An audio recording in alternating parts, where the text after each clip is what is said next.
ভাইরে ভাই, বলিউডে বহিরাগতদের জন্য চরিত্র পাওয়া কিন্তু ভীষণ কঠিন। এবার বলিউডের ডার্ক সাইড নিয়ে প্রকাশ্যে কথা বললেন মৌনি রায়। চলুন জেনে নিই বিস্তারিত। 2004 সালের রান সিনেমার একটি বিশেষ নাচের দৃশ্য দিয়ে বলিউডে বাঙালি কন্যা মৌনি রায়ের প্রথম উপস্থিতি।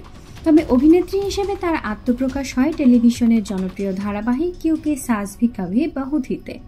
এরপর একের পর এক টেলিভিশন ধারাবাহিকে অভিনয় করে মানুষের ঘরে ঘরে পৌঁছে যান তিনি। সব ছাপিয়ে ভৌতিক থ্রিলার ধারাবাহিক নাগিন তাকে জনপ্রিয়তার শীর্ষে পৌঁছে দেয়।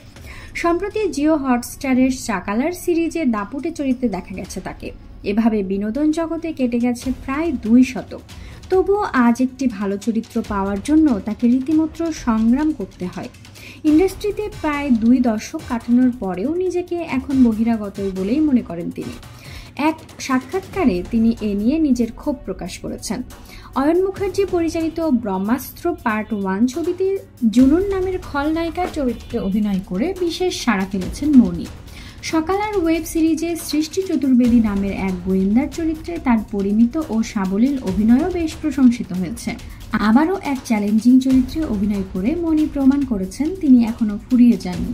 ব্রহ্মাস্ত্রে দাপট দেখানোর পরও যথাযথ চরিত্র পাওয়ার জন্য মৌনিকে কঠিন বাস্তবের মুখোমুখি হতে হয়েছে।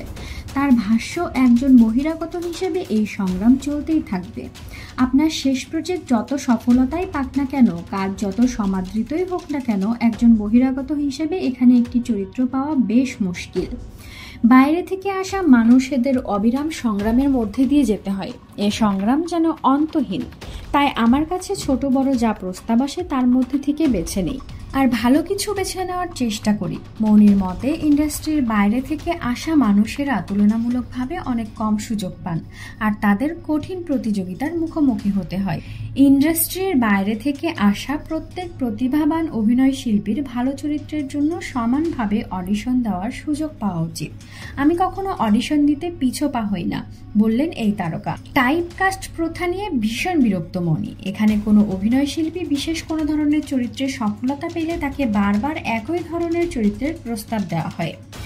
মৌনি নিজেও এই অভিজ্ঞতার মধ্যে দিয়ে গেছে। নাগিন ধারাবাহিকের পর তাকে নাগিন রূপে বেঁধে ফেলা হয়েছিল, তবে ভিন্ন ধারার চরিত্রের অভিনয়ের জন্য তিনি সেই শিকল ছেড়ে বেরিয়ে আসেন। ব্যতিক্রমী চরিত্রে অভিনয়ের মধ্যে ক্রমাগত নিজেকে প্রমাণ করে চলেছেন। আগামী দিনে আরও বৈচিত্র্যময় চরিত্রে অভিনয়ের মাধ্যমে নতুন চ্যালেঞ্জ নিতে প্রস্তুত মৌনি রায়।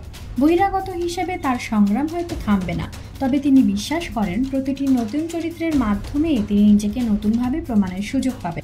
আসলে সত্যি কথা বলতে সব সিনেমা ইন্ডাস্ট্রিতেই কম বেশি রাজনীতি চলে। যে যত পাওয়ারফুল তার উপস্থিতি তত বেশি, কিন্তু বলিউডের সবচেয়ে বেশি রাজনীতি চলে, যার কারণে ফিল্ম স্টারদের ঘরে জন্ম নেওয়া মানেই সে অভিনয়ের সুযোগ পাবে। অভিনয় পারুক আর না পারুক, এর বাইরের কেউ যত ট্যালেন্টেডই হোক না কেন তাকে সুযোগ দেয়া হয় না, যেমনটা আমরা দেখেছিলাম সুশান্ত সিং রাজপুতের সময়। বলিউডে এমন হাজারো মানুষ আছে যারা পলিটিক্সের শিকার। এই নোংরা রাজনীতি শেষ হবার নয়। ভিউয়ার্স, ভিডিও ভালো লাগলে লাইক, কমেন্ট এবং শেয়ার করুন। আর হ্যাঁ, আমাদের চ্যানেলটি কিন্তু সাবস্ক্রাইব করতে ভুলবেন না।